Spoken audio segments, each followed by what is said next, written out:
Bismillahirrahmanirrahim. Assalamualaikum warahmatullahi wabarakatuh. Alhamdulillahirabbil alamin. Wal 'aqibatu lil muttaqin wa la 'udwana illa 'alal zalimin. Asyhadu an la ilaha illallah wahdahu la syarika lah. Wa asyhadu anna Muhammadan 'abduhu wa rasuluh.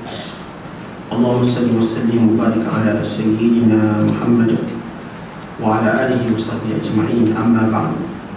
فعن أبي سعيد الخدري رضي الله تعالى عنه قال: بينما نحن في سفر إذ جاء رجل على راحلة له فجعل يصرف بصره يمينا وشمالا فقال رسول الله صلى الله عليه وسلم: من كان معه فضل ظهر فليعظ به على من لا ظهر له، ومن كان له فضل زاد فليعظ به على من لا زاد له.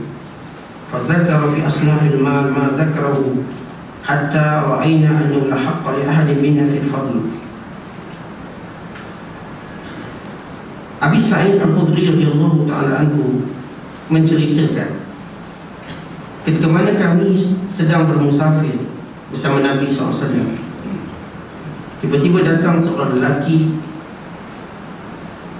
dengan menunggang kenderaannya sambil melihat ke kanan dan ke kiri. Maka sabda Nabi SAW, siapa yang mempunyai lebihan kenderaan, maka hendaklah diberikan kepada orang yang tidak mempunyai kenderaan. Siapa yang mempunyai lebihan bekalan, hendaklah diberikan kepada orang yang tiada bekalannya. Maka Nabi menyebut berbagai bentuk harta benda sebagaimana dia menyebutnya, sehingga kami melihat tidak ada hak bagi seseorang untuk menyimpan apa yang lebih kepunyaannya. Hadis ini masih lagi kita terangkan tentang beberapa adab-adab bermusafir sebagaimana kita jelaskan beberapa minggu lepas. Di antaranya, bila kita bermusafir, kita tidak meninggalkan solat sunat.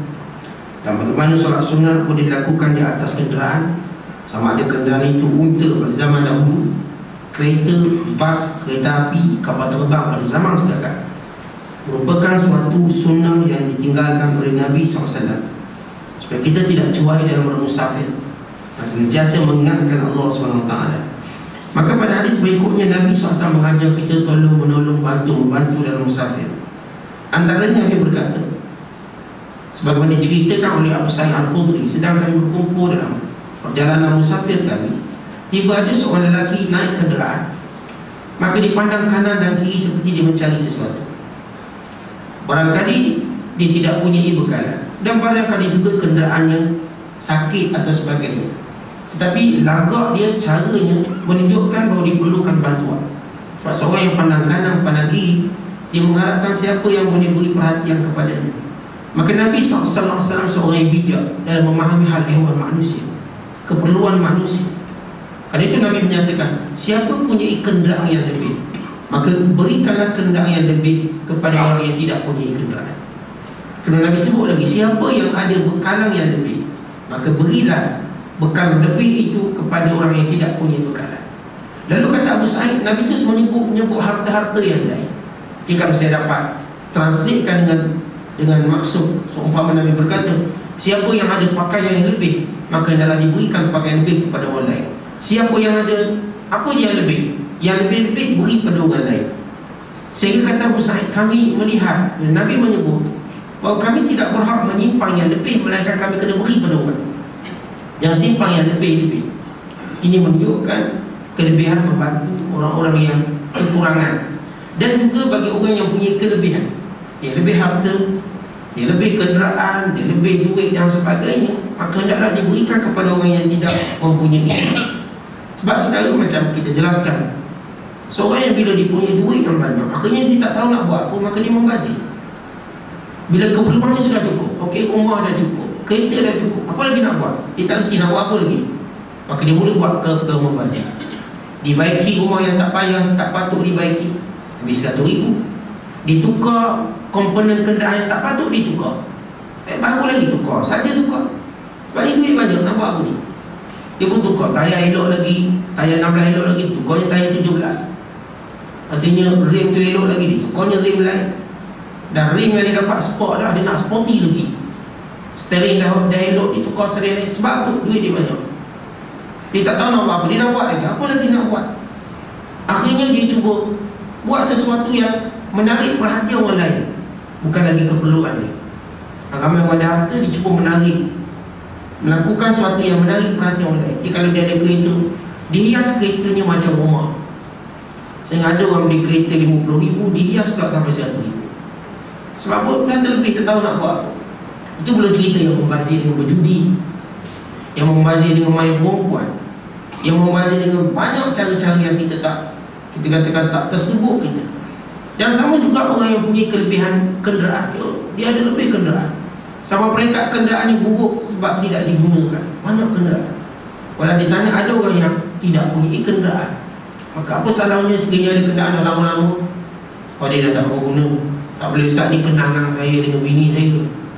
Masa mula-mula kami kahwin tu kenangan. Saya tolak tetapi kenangan bila melihat orang memerlukan. Kenangan di akhirat jauh lebih baik. Yang orang cerita kenangan sampai tak bagi kuat sampai buku. Sebab apa? Kenangan. Dia pun tak guna benda tu. Oh, pakaian ni, tak pakaian kenangan saya. Oh, dulu saya pernah ada pinggang 25, sekarang ni 45. Ni kenangan saya baju ni. Selalu semua perkara seperti itu bersifat membazir. Artinya dengan kata lain, Nabi SAW menyuruh kita supaya bila ada lebihan harta, ada lebihan masa, ada lebihan kenderaan, apa dia yang lebih-lebih, maka kita mesti mencari siapa yang tidak ada. Siapa yang tak ada? Kalau tidak, saya Allah hilangkan keberkatan rezeki kita. Akhirnya rezeki kita simpan. Kita sendiri tak dapat nikmati rezeki itu. Jauh sekali nak buat kebajikan dan kebaikan, kita mati tinggal ada jatuh satu. Ini suatu perkara yang malang bagi orang yang berpeluang untuk buat baik tapi tak buat baik sehingga datang kematian. Sebab itu dalam Quran yang kita ceritakan, yang Allah Ta'ala sebut tentang bagaimana orang-orang yang bila hampir kematian, mereka menyatakan supaya Allah SWT tangguhkan kematian mereka. Apa mereka nak buat? Fa'asaddaqa wa akum minas salihin. Ya Allah, supaya aku dapat bersedekah. Kenapa fikir sedekah bila dekat nak mati? Bila datang kematian, manusia minta tangguhkan. Ya Allah, jangan matikan lagi kami. Kalau kau panjangkan umur kami, fa'asaddaqa wa akum minas salihin. Aku akan bersedekah dan jadi orang baik. Jadi ada dua benda sebenarnya kita terhalang buat, melainkan bila dekat dengan mati. Pertama, masalah sedekah. Yang kedua ialah masalah buat baik, jadi baik. Ramai orang bila datang musibah sakit itu, sakit ini, ya Allah, kalau kau sembuh sakit aku tak mati, aku lepas ni nak pergi haji, lepas ni nak pergi umrah, lepas ni aku nak jadi baik. Ya Allah, andai kata aku baik nak sembuh daripada sakit kanser, aku nak derma rumah anak yatim, aku nak derma rumah orang ibu-ibu tunggal misalnya. So kenapa kita fikir bila dekat sakit, bila sakit dan dekat nak mati? Yang masa kita hidup segala benda ni yang paling kita kedekut. Pertama, kedekut pada harta. Yang kedua, kedekut untuk buat amal soleh. Kita rasa macam rugi kalau amal soleh. Berhenti sekejap untuk solat 2 rakaat, apa tadi solat berjemaah, macam rugi je. Tapi bila kita sakit, hampir kematian kita merasa, oh, saya akan buat benda ni, Allah Ta'ala dah tidak terima.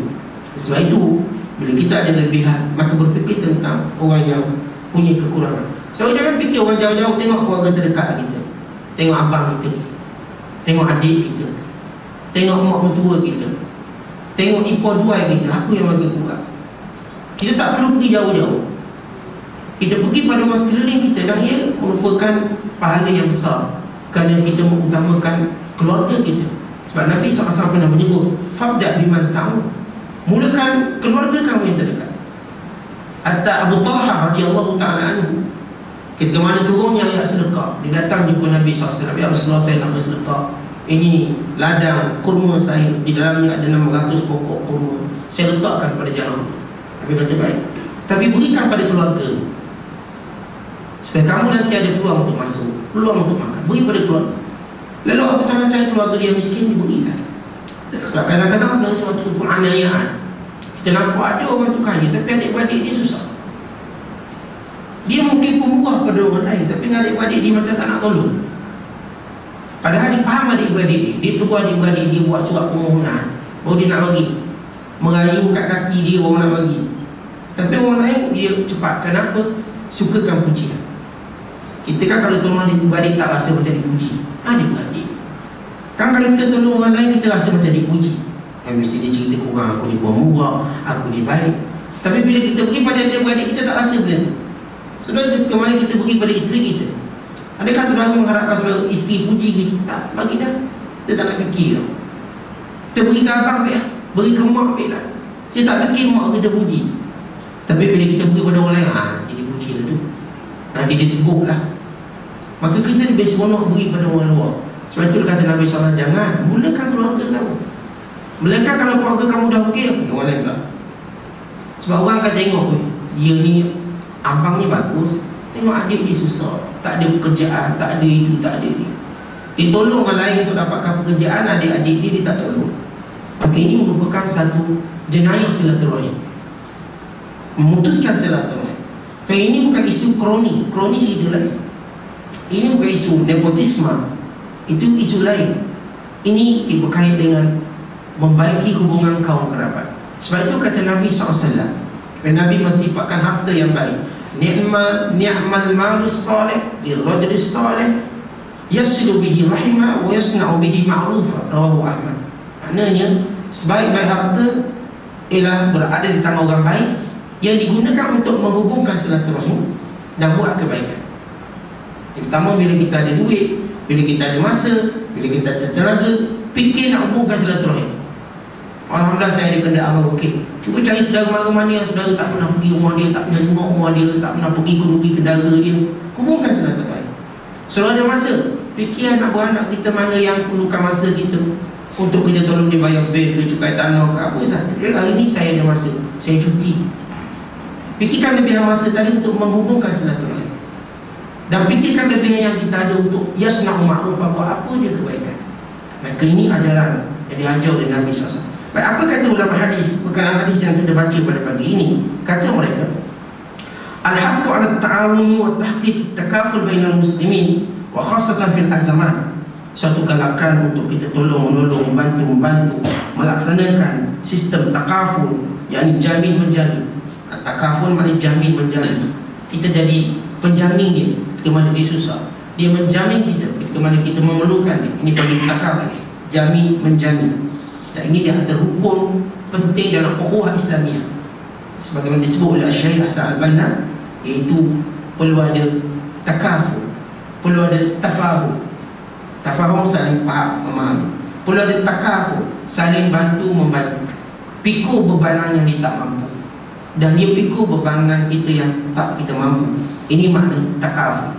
Walaupun sistem takaful kita hari ini lebih kepada keuntungan, yang sebenarnya takaful asasnya bukan keuntungan, bukan asas keuntungan, asasnya ialah pertolongan. Nah, sistem ini bermula dilakukan oleh golongan Asy'ariyin, sehingga Nabi SAW memuji golongan Asy'ariyin. Golongan Asy'ariyin ialah Abu Musa Al-Asy'ari dan keturunannya. Kabilah dia saudara unik berbanding kabilah-kabilah lain. Kabilah Asy'ariyin, bila mereka susah atau di kalangan wanita mereka tiba-tiba jadi janda, tak ada orang nak tolong. Sama ada mereka susah sebab berlakunya, kita katakan kemarau, berlakunya kelaparan, ataupun bila seorang perempuan kematian suami, dia tak ada orang bantu. Apa mereka buat? Mereka masing-masing mengeluarkan apa yang mereka ada, mereka letak pada satu kain. Ada kurma ke, ada kena keluarkan, letak, semua letak. Yang tak ada tak boleh letak, yang ada je letak. Sesudah itu mereka akihkan sama rata, ambil sama rata, termasuk yang tak bagi ambil. Demikian mereka buat, mereka lakukan bila susah. Akhirnya janda-janda, walaupun tak ada suami, mereka dibantu oleh kabilah. Bukan seorang bantu semua. Dengan cara siapa yang ada lebih, kumpul semua. Yang ada lebih gandum, lebih kumul, letak. Okey dah, okey kita bagi. Kita bagi sama aja, sama rata, bagi sama rata. Yang mereka lebih. Ini sistem takaful mereka. Macam kalau kita ada sistem takaful yang bersifat ukhuwah, so kita tak perlukan bank, kita tak perlukan semua sistem ini. Kalau kita ada ukhuwah, yang masalah hari ini kita tidak ada sikap saling mempercayai antara satu sama lain. Dan ramai kalangan kita suka mengkhianati kepercayaan diberikan. So kita akan ada orang yang boleh bagi pinjam pada kita kalau suruh nak buat bisnes 100,000, 200,000 tanpa gunakan bank. Ada. Tapi masalahnya kita yang